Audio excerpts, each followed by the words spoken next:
Like we said a few seconds ago or minutes ago, we are back with our IDP edition here at Fourth and Frames. Same rundown as last time. Injuries, players with prime matchups, flex off, and players that are going to bust from an IDP perspective. We're going to get you covered. By the way, if you didn't hear in the last episode, like 10 minutes ago, Nate is in the Fantasy Pros Expert Rankings platform competition. And he finished this past week in week 2 as the number 1 overall ranked person in IDP. I mean, I was 12th, but that's not number 1. Number 1 was you. And you should be, this is like your second week being in the top 10, I want to say, right? It wasn't no? Am I? Yeah, top 10. Last week was overall in offensive side. I had to go. And then this week I, shat the bed. Pretty bad in offense, but I made it for it in IDP. Defense wins championships. So that's right. That's right. And that's why you play. That's why you play IDP, and that's why we love IDP. And so let's just get into it. Let's talk about some interesting news, or I shouldn't say news, but I shouldn't say interesting injuries. Let's just talk about some injuries and what the fantasy ramifications are there from an IDP awesome injuries. Awesome injuries. Yes, gruesome green stick fractures. Yeah, what everybody wants to hear about. Not really. Let's start with Anthony Barr in Minnesota, linebacker. The guy has missed 14 games, has not played since last year with a torn pec muscle. He didn't practice at all last week. You saw Nick Vigil come on in relief, and I'll get to him in a little bit. Anthony Barr, has been limited in practice the past couple of days. So he's getting some practice in there, but all reports are coming out of Vikings camp is that they want to ease him back in, the lengthy absence playing, the injury that he sustained a month ago. Even Zimmer, the head coach, Mike Zimmer, for the head coach of the Vikings, said you could probably expect him to play in base packages with 3 down linemen, but as probably every defense does nowadays, they play in the nickel and they have 2 down linemen and go to Nick Vigil, who he's been playing 100% of the snaps since coming on in relief. He is the LB3 in IDP 1-2-3 fantasy scoring and fantasy points per game with 28 fantasy points. I literally snatched him up, and I as long as he's starting, as long as he's playing that number of snaps, I'm all on board the Nick Vigil bandwagon. How about you, Nate? Oh yeah, absolutely. And I'm happy for Anthony Barr. It's the first time in a very long time he's had back-to-back practice sessions, or at least been involved in some practice. So I wish him a speedy recovery, but at the time, take it full advantage. This is Nick Vigil filling in kind of that Eric Wilson role that Wilson had such promise last year in. And I think we can get one more solid week. The concern going forward is that you don't want to have that split, and you don't want to have a rotational piece if they're going to try to work Anthony Barr back in. That just limits both of their floor and their ceiling. Nice. Who do you got for us? Who's your first injury guy?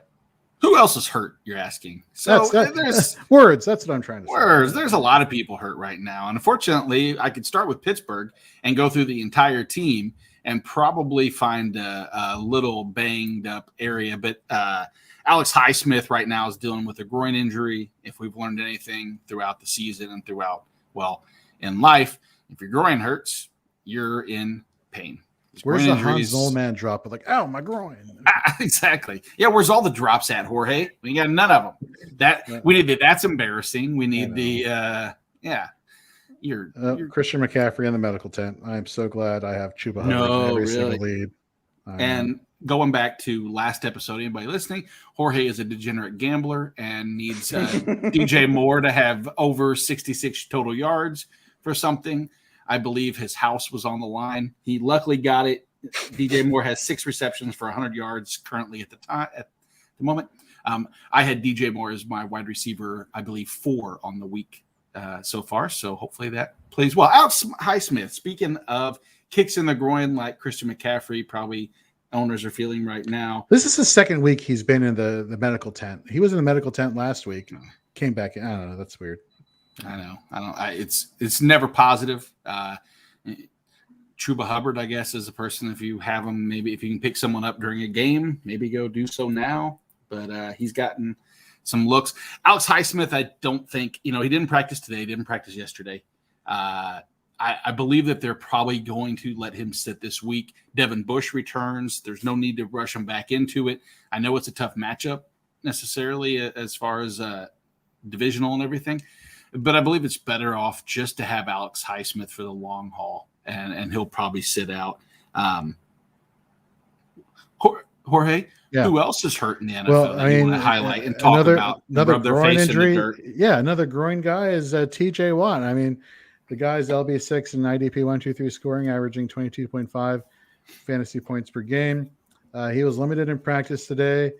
Look, if Highsmith, if any of these edge rushers for the Steelers go down, Melvin Ingram is going to get an uptick in targets, and you saw him get an uptick last week. But Highsmith, he's hurt. Ingram could go up. Cassius Marsh. When we had Brooke Pryor on from ESPN a couple weeks ago, when we were doing the AFC North fantasy preview podcast, she even said, like, yeah, who are you going to rely on? Cassius Marsh?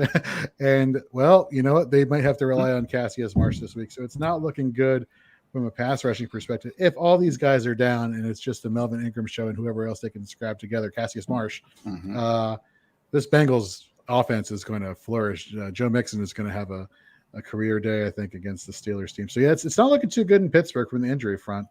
No, it's not looking too good on the groin front right now, unless you use Manscaped 4.0 lawnmower. Woo! If you go over to manscaped.com and use promo code FRAMES, you too can have a piece of the lawnmower 4.0.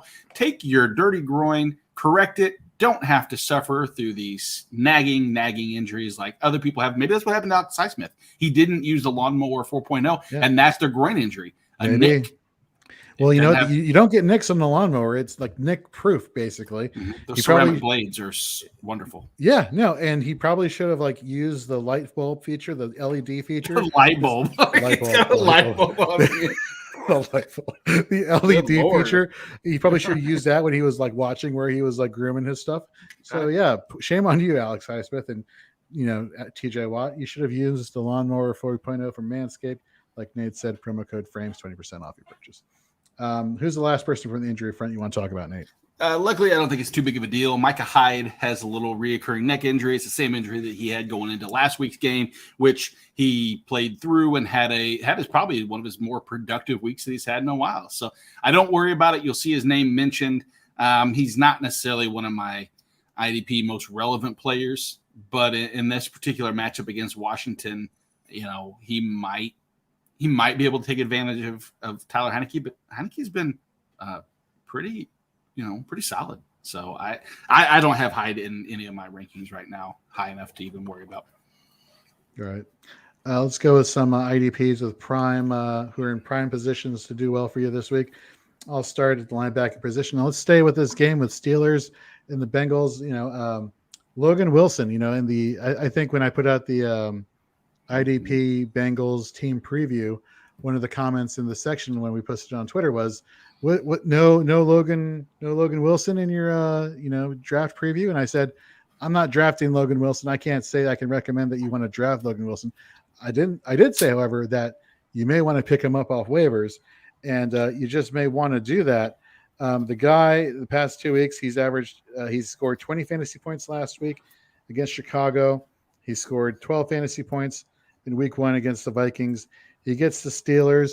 If all these, as we were talking about in the offensive show last hour, if Big Ben is down and it really is the lean on Najee Harris show, well, that can only help a linebacker like Logan Wilson rack up those tackle points. So give me Logan Wilson this week.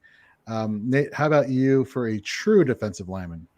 A true defensive lineman. And by the way, I did have Logan Wilson as one of my preseason targets, if you remember correctly. I'm happy to see him finally come along. Right, you did.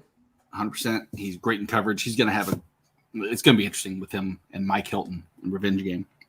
True defensive lineman. New York Giants, Atlanta Falcons. Leonard Williams, 0 sacks on the season. It's going to change in a big way. Leonard Williams last year proved that he has that, first of all, amazing deal that they have him signed up for, but his pressures on the season is the key to figuring out. me back this train up a little bit. Kind of got too excited talking about Leonard Williams. Let's focus on the reason why I think it's such a big deal. Jalen Mayfield.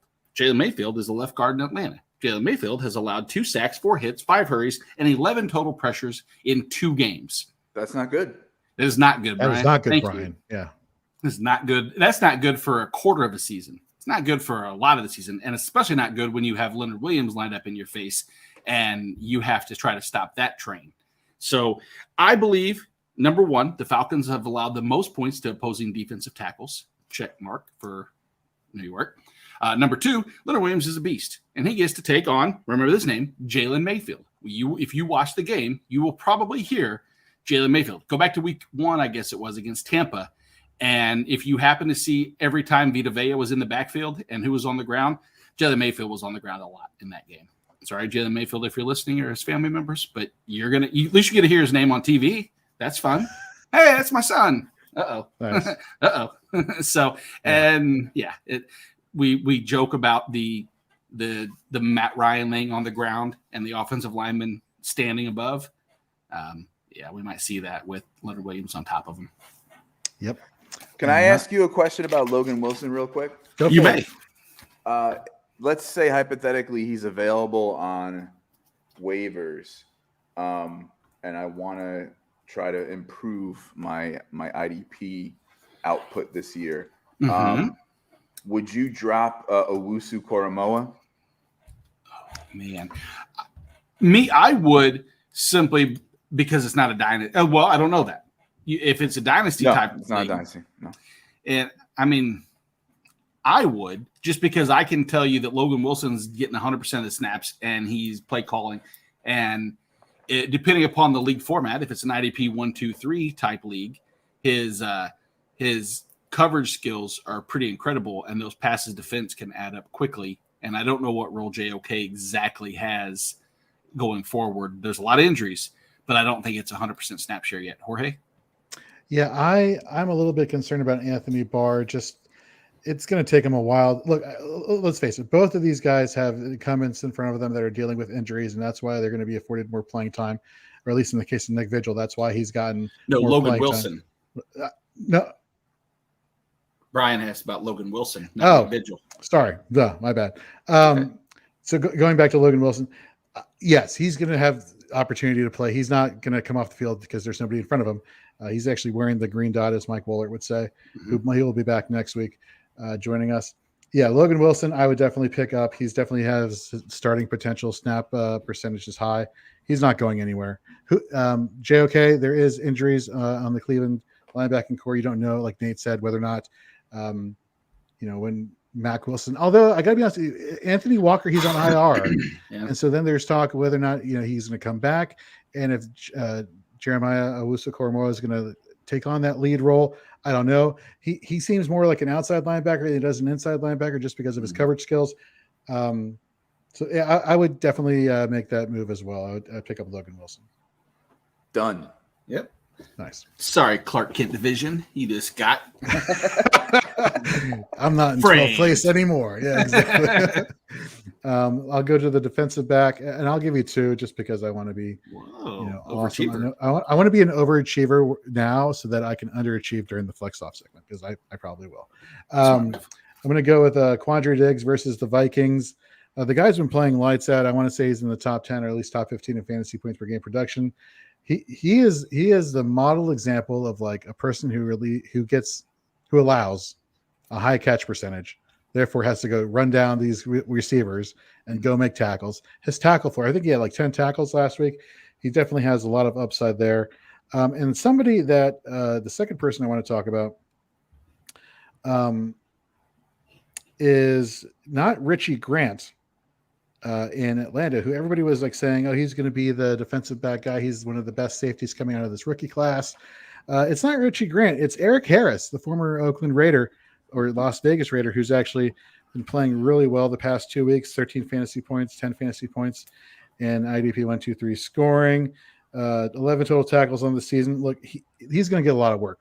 The secondary for the Falcons is going to get tested a lot. He's just going to get a lot of work by default. If Saquon is able to come back and play more than what he did last week, that's only going to help Eric Harris's value going forward. So it's definitely a sneaky play, but my primary one is Quandre Diggs.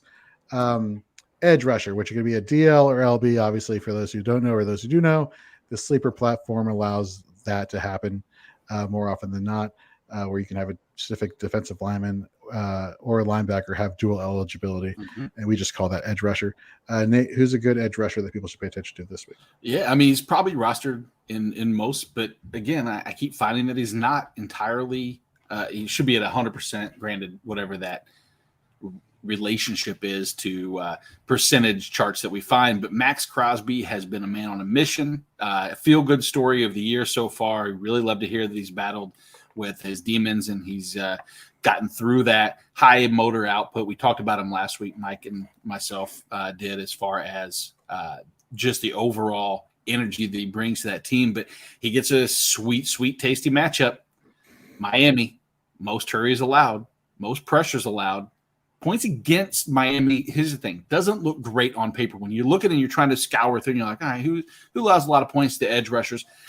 Miami doesn't, because despite the most hurries, despite all those pressures, they haven't allowed a sack yet. A lot had to do with Tua, who was good at evading some of those and getting the ball off. Usually it was into the arms of the other defender or getting his ribs broken. But regardless, sorry, Dolphins fans, I know it's probably a low blow. What doesn't, I would say, what's the best way to put this? What is tastier, I guess, is Jacoby Brissett, or more like a tasty brisket. Yeah.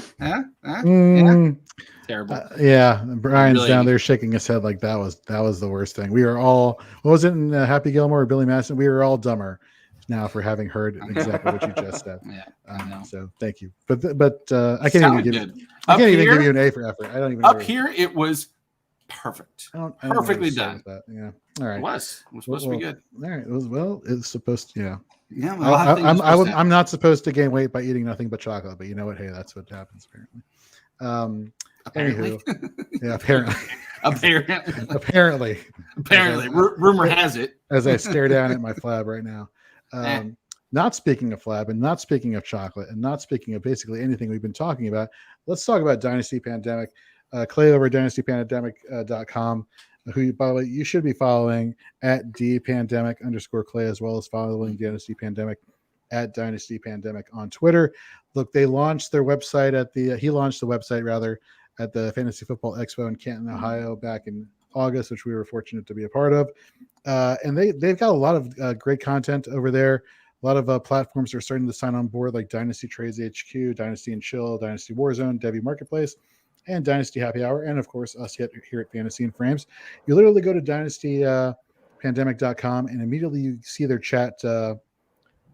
Christian McCaffrey has a hamstring injury and he is out. Oh my God, I'm so glad I got Chuba Hubbard. Anyhow, sorry for that interruption during the Dynasty Pandemic read. He has the chatter feed. You go to the dynastypandemic.com, jump at the chatter feed. People are just talking. They're building a good community. They're fostering a great environment. It's basically you go talk about fantasy football without any of the drama that you see on other platforms. It's definitely some place to go check out, whether you're an established brand that wants to kind of get your brand out even more to a certain community, or you're starting out and you want to, they're there to help you grow. And that's what, we really need in the fantasy football community: growth, encouragement there. You can download the app on Apple or in Google. So head over to dynastypandemic.com today. Follow Clay at @dpandemic_Clay. And of course, Dynasty Pandemic on Twitter. And with that, let's go to our flex off for IDP with no drop music. Flex off. There you go. That's that's the sound. Like, I don't even know how to Google that on YouTube. How do you Google the sound of the name for a drop? I don't know. I have to figure out how to do that. Okay, so like we do on offense, the person who's not competing is the judge. And since IDP is not exactly Brian's thing as of yet, he is basically going to be the judge in all of these flex offs. And then so I have won one flex off, was by technicality last hour, and I will take that technicality. But I have a feeling Nate is going to bring it this week. So let's go with our first matchup. I'm in the corner of Demario Davis, linebacker for the New Orleans Saints, and Nate is in the corner of Leighton Vander Esch of the Dallas Cowboys. I wonder who put together these matchup assignments. Exactly. I wonder. Exactly. I'll let Nate go first. Why Nate should you start Leighton Vander Esch this week? So the positives are that Leighton Vander Esch each week snap share has improved. Now, that is probably a direct result of the fact that DeMarcus Lawrence is out for an extended period of time. Randy Gregory was out, and they didn't have a rotational pieces like they needed to fill the linebacking core or room or field. But the positive from a negative, unfortunately, is that now Keanu Neal is on the COVID list. We don't know as of right now, with it being Monday. So this asterisk that Jorge won with because of if, then, what scenarios, the same thing's going to apply here. If Keanu Neal actually does miss time, Leighton Vander Esch is in line for a heavy percentage of the snaps. Not to say that I'm behind the 8 ball or that Jorge did anything deceitful or savage against me, but on the season, Demario Davis has not even on the season. Last week, Demario Davis outsnaps Leighton Vander Esch 78-66 in 1 week. That was Leighton Vander Esch's 66 on the season. So clearly more snaps, points per snaps, being on the field is helpful, as we've learned. But in the limited time that Leighton Vander Esch was on the field last week, which we saw significant. So it went, like I said, from weeks 1 to week 2, 34 defensive snaps. He had 7 tackles in that time. So efficient. He was making the best use of his time on the field. He should see more time on the field this week if Keanu Neal is out. Randy Gregory's back. But we don't know the amount of work he's going to get in, the rotations. Here's what happened last week. Micah Parsons was moved to defensive end. Micah Parsons, who I put down as my, person temper expectations. I don't want to say the word bust because I hate that for someone that young and thrown into a situation. But, man, if he had 1 sack, but he was like, I think he had 8 hurries on the week. Micah Parsons is an absolute beast. This week against Jalen Hurts on Monday night is rumored to have a spy role potentially. We don't know exactly what's going to happen, but I can see the situation where Micah Parsons is going to be asked to rush. They're going to drop him back into coverage. They're going to put him all over the field to make Jalen Hurts uncomfortable. And I think they're going to be able to allow LVE to get at the quarterback. He had 1 sack last week. I think that he's going to be more involved than what we think. And I think he's going to have a more splash play floor than what Demario Davis would. Demario Davis is hoping for tackles. That's what he's going to do. He's just going to try to get his double-digit tackles and go on his merry way. Leighton Vander Esch is trying to get that same double-digit tackles plus add in a sack and maybe a forced fumble. That is why I think Leighton Vander Esch, despite the snap I'd say hindrance, will still outproduce Demario Davis. So, look, Demario Davis, he didn't have a great fantasy output in week 1. Last week, he comes back. I think he had like 18 fantasy points, 90 1-2-3 scoring. He was targeted 5 times in the receiving game. He allows a completion percentage of 80%, 7 total tackles last week. And look, they're going up against the Patriots this week. And this is a great thing for a middle linebacker. You have a organization in the Patriots offense that is committed to Damian Harris, and all he does is just run up the gut, which is great for the middle linebacker, just waiting there to make the tackles. But he's also pretty decent in coverage. Well, I shouldn't say he's decent. He's not great from an NFL perspective as far as like preventing receptions, but he does get the tackles after these receptions are made. Right. So, going against the Saints, Alvin Kamara there, he's going to be used. I'm talking about James White there in the receiving game, which we were talking about in the last episode, who I think is going to be heavily involved. So whether it's the running back position with Damian Harris or with James White, Demario Davis is just in for another great fantasy performance this week, given the fact that he's going to get those coverage tackles as well as the tackles up the gut. Okay. So these are actually 2 players I've heard of. So we're already, that's a good start. Doing okay, right? So it sounds like to me the way that the game is going to flow favors Demario Davis. Vander Esch may be looking for that splash play. I don't know that he's going to get it and chasing down Jalen Hurts, who can evade pressure. So I'm going to go with the reliable Demario Davis.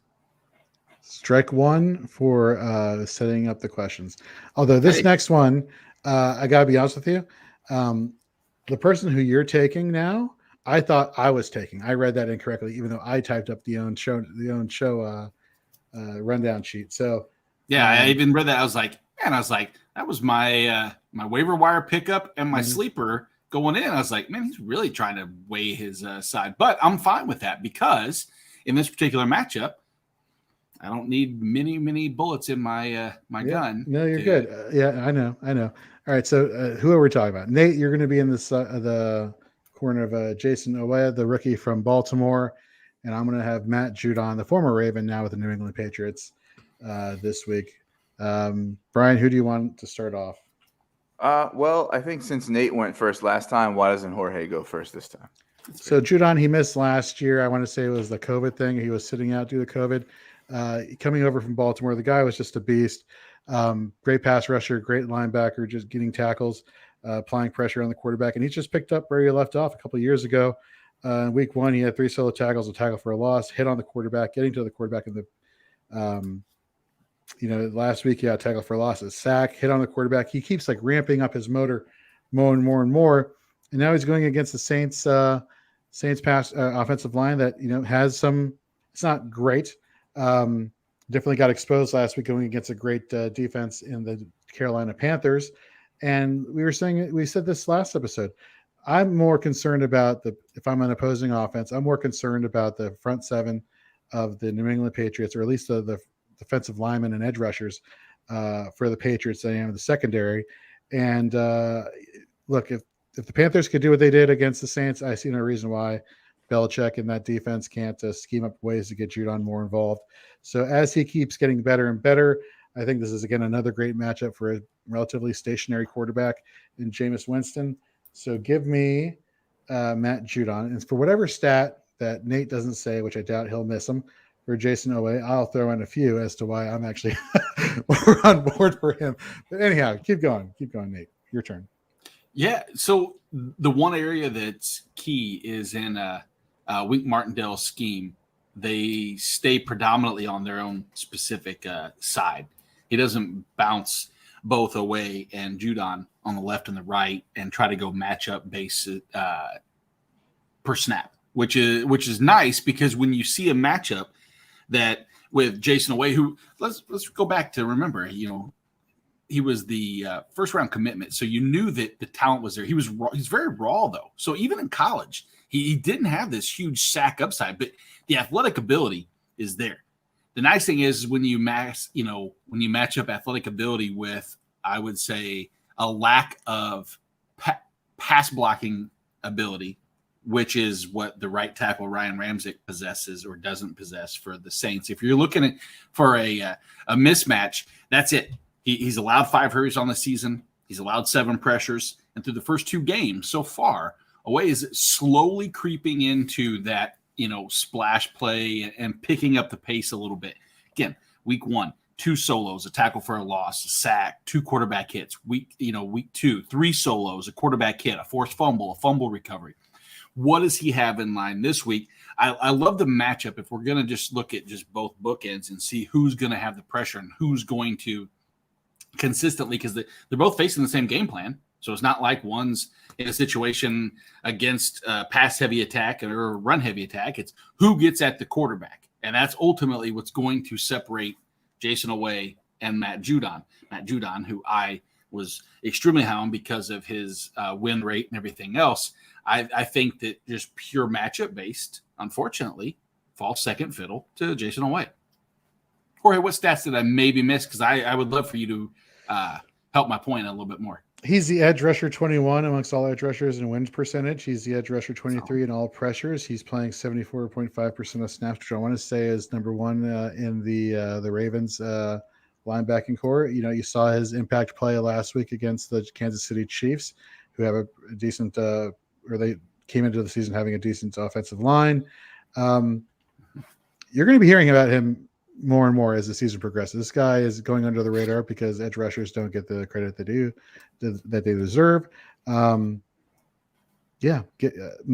Brian. Tough one. I see the points on both sides, but I'll tell you what. when your opponent makes the case for you as well. Yeah. It kind of weighs the scales a little bit, and I'm gonna go with Nate's pick on this one. It hurts me because I really wanted Judon to do well because I picked him up in a number of different leagues, and this is what it is. Maybe they'll both have a sack and a half. It's not outside the realm of possibilities. Yeah, I guess that's a good point we should bring up. It's like, especially for the IDP 1, 2, 3 scoring, like they're both going to do well. It's just who's going to do better. Yeah. In this regard, unless we're talking about bust, which we'll get into in a little bit later. Let's get into our final flex off matchup, though. Let's go Marcus May of the Jets. I'll have him. And then we'll go Kenny Moore, the slot cornerback of the Indianapolis Colts. All right, Brian, who's starting off first? So Jorge, you have a player from the Jets? Oh, God. Yes, I do. Okay, so I want to delay having to hear about a Jet as much as I can. So Nate's going to go first. All right. Again, Jorge lines up this bout of a heavyweight versus a flyweight boxing competition based off of the fact that that's not really true because in IDP 1, 2, 3 scoring, the corners actually do score more than traditional. So I just want to make this abundantly clear to people listening. This is IDP 1, 2, 3 scoring, not your I don't not even know fantasy what standard pros. is. Not fantasy pro scoring. Thank you. I almost said the word standard IDP, and I don't think that exists. It does so it's not. nice to know. But to make matters even better this time. I know I took that whole phrase and it's like, wait, to make matters worse? No, to make matters better. That phrase doesn't exist. It does now because Kenny Moore makes matters better in the fact that he sucks at coverage. He's really, really bad. He plays slot corner about 75% of the time. And in that 75%, when he's targeted like he has been so far 13 times on the season, he's allowed 12 receptions. That is not who I want in my slot, except when it's IDP 1, 2, 3 scoring, and he's there to make that said tackle. Every now and then, he just might, get lucky that he gets the pass defense. Now, on the season so far, we have to assume that he hasn't faced, in my opinion, the upper echelon of slot receivers. This week, he doesn't either. Let's be honest. Who in Tennessee is going to be in the slot? Julio might run a couple plays out of there as well as A.J. Brown. But for the most part, he's going to pretty much be lined up, and I think he's going to be an ancillary role and be able to have a lot more of the assisted tackles and kind of play that pesky role of jumping in and trying to jump routes here and there as well. I think he could be heavily involved in the tackle floor game this week, a lot more so than normal, just simply because of the rushing aspect that we might see. Kenny Moore's is tough. It's tough to predict a slot corner for exactly how the game's going to unfold. But we've seen it so far this year. Some of the highest scoring IDP corners, defensive backs on the season are slot corners. Taron Johnson in Buffalo is one. Kenny Moore is one. They are capable because I think they have an ability to play more of a fluid role instead of a stationary, you're on the left side or you're on the right side. And that's why I like that much more than than being a Jet. No offense, Jet fans. Wow. Okay. So Marcus May is basically the only defender for the Jets that's worth the damn. Sorry. For those who remember, they're getting the IDP team preview for the Jets this past summer. I want to say I dropped it in July. I had two players, and and one of them was kind of like a gag. I was like, yeah, draft this way. No, I'm just kidding. After I wrote like a paragraph talking about him, it's Marcus May. He's the guy. He's playing all over the field, whether he's playing in he's a free safety, first of all, for the Jets. So normally free safeties, they play more in coverage than they do at the line of scrimmage playing against the run. But, he's asked to do that too. He basically is a Swiss Army knife taking on all sorts of roles on this Jets defense. Last week, he had a great game. He had 4 solo tackles, 2 tackles for a loss, 2 assisted tackles. He had a sack, pass defended, a QB hit. He's basically being asked to do everything. PFF has him graded out as the 23rd best defensive back. His ADOT when targeted is 4.1 yards, so he's playing closer to the line of scrimmage. You look at the matchup this week against Denver. Now, normally I would have said this is great. This is super great because that's a thing. Yeah, Super great. real good. That they're playing against Denver and Teddy Bridgewater because Teddy doesn't throw the ball deep. Well, last week he kind of proved us wrong with that. So that might be the slight knock on May, is that if he's going to play closer to the line of scrimmage, that he may lose some snaps. I think LaMarcus Joyner's the strong safety there. Nothing to worry about there from an IDP perspective, folks. But it's just his utility play, his snap percentages there. He's literally on the field all the time. He's the only basic defender that they're going to rely on to fill multiple roles. Quinnen Williams is not a thing in fantasy this year, unlike his production last year. Just by default, Marcus May is the IDP option for the Jets. Now, we'll say one thing real quick, though. I want to make sure that I didn't – the way I phrased it, I think might not have served Cooper Kupp justice in last week's matchup, in that I said that he hadn't faced the best slot receivers. What I meant to say is, realistically, his slot matchups haven't been the greatest where he could dominate from. Not that he is dominating the slot receivers in 2 games versus Seattle and the Rams. I just want to clarify so I don't sound so ridiculous to, well, everybody in the world when you think of Cooper Kupp or the Rams and the Seahawks passing game. All right, Brian, you going to root for your home team, or are you going to go? Well, here's the thing, right? Like I said, I wanted to delay hearing about a Jet because as a long-suffering Jet fan, I just it's not a topic I like to discuss. But I do think the Jets will be on the Jets defense will be on the field a lot. I don't think that Zach Wilson in the offense is going to move the ball much. So I think the snaps are going to be there for the Jets defensive players. And, it sounds like Nate's guy, relying on assisted tackles, don't really know how the game's going to go. So I'm going to go with Jorge on this one. Mm-hmm. Mm-hmm. Yeah. Again, kudos to me for setting up the matchups like this. Kenny Moore. What? Look, I'm sorry, but look, as far as here's the thing. Here's my defensive quarterbacks. Okay, I actually am a pretty big fan of Kenny Moore, and I know it's you can't rely on targets, but can't you? I mean, this is a passing league. Everything has become passing. Fantasy lineups are now requiring starting 3 wide receivers. It's passing, catching. Like by default, these guys are going to be targeted. Who's the third receiver in Tennessee right now? Real quick, Josh Reynolds. He is the third most targets. I don't know. I mean, I would assume at third most targets out of Julio and AJ. Well, probably doesn't help if you guys both rattled off that quick, because I think we wrong team to people ask. But you get the idea. You know what I'm saying? I got you. Is that the slot right now? And actually, you know what? Good. I was right. It is not that. I knew going in, I saw his name and I had it written down and I didn't remember exactly why. It's Chester Rogers. Oh, okay. He's the slot cornerback? Josh Reynolds doesn't have a target yet. Chester Rogers has 11. Well, how about that? Wow, okay. That's a lot of targets. So maybe Chester Rogers is a person to DFS pay attention. He actually only has 8 yards receiving less than A.J. Brown on the season, mind you. That's scary. That's interesting. Isn't it very scary? That is. So what if Chester Rogers against Kenny Moore has a 4-catch, I don't know, 50-yard game and a touchdown? We have to look on DraftKings or on FanDuel. Like, is he 3,000? He's got to be. Is he even listed there? Is the question. You want to do it? So one thing that intrigues me about Nate's argument, though, and being new to IDP, it's kind of a different way for me to think about things, is sometimes having a bad NFL player in IDP is a good thing for the fantasy stats, right? Mm-hmm. The guy that's going to get targeted a lot, the guy who gives up the reception, so he's going to get the tackle. It's kind of a different way to think about things. So it's a very fine line. Like I don't know if you remember last year, but Michael Bauer of the Dynasty Rewind. You're going to say Nathan Gary, aren't you? His favorite guy was Nathan Gary, the linebacker for the Philadelphia Eagles, former linebacker. Mm-hmm. And he was calling for him to get fired all year. Why? Because he was horrible in coverage. He would let all these receptions occur.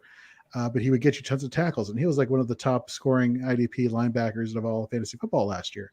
So he was really bad, so bad that the Eagles had no choice but to replace him and to basically cut him.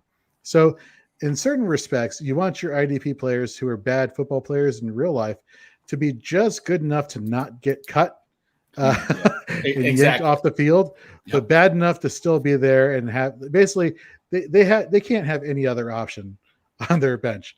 The team that is. So it's a fine line for now. Okay.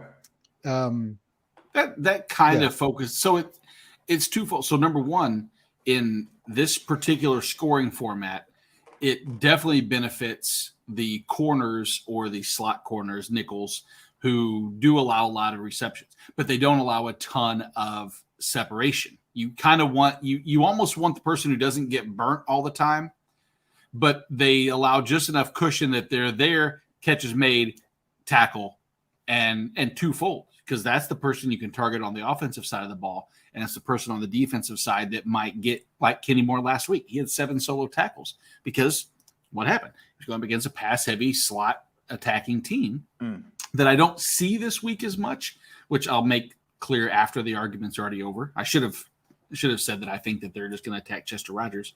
Stupid Nate. I looked the name up and I had the argument. Who wouldn't have remembered that Chester Rogers? Chester Rogers, exactly. Yeah. But you're right. It's one of the things that I think people don't like about IDP sometimes too, is that you're rooting for bad play to get points, but I don't care. Tough. You know what? Because for every one bad player that happens to make it into the top 24 overall at each position, there's 23 studs that are making it because their actual play on the field is, exorbitantly better than others. So interesting. Okay. You can take the bad, the receiving back who catches 7 balls for 32 yards and doesn't produce anything for the team, but he puts up more points than the running back who rushes, 15 times for 75 yards and gets 5 first downs and wins the game. You can always find, that weird gray area. So for upside, targeting these bad, quote unquote, bad players is what you want to go for. But like Nate said, you'll find some great real football players that are also that translates into fantasy. Case in point, I wrote about him in the 4-Ed recap this past week. Danielle Hunter coming back to the Vikings. He was out last year due to a neck injury. I want to say from 2018, 2019, he was in the top 5 in all of fantasy point scoring in IDP 1, 2, 3, as well as basically probably in Fantasy Pros too, if memory serves it correctly. He was basically in the top 5 of fantasy point scoring for IDP, no matter what the platform is or what the scoring setting is. In terms of real football production, I want to say he was in the top 10 or top 7 in sacks in those years as well. And he's second in the league right now in sacks. I think he has 4. I think Jones still has 5. He was credited for 5 in week 1. So this guy is a monster. He chased down Kyler Murray last week and owned him. So he is such a great player. So you can find those great defensive players that you can root for for IDP purposes. It's just that if you need some upside and you have a desperation play, go pick the guy who's just bad enough or just good enough to stay on the field, but bad enough that he can't actually do his job. So anyhow, let's finish off with some busts this week. I'm going to hit the low-hanging fruit here. I'm going to go with Daniel Sorensen of the Kansas City Chiefs. Look, he had a great week last week. He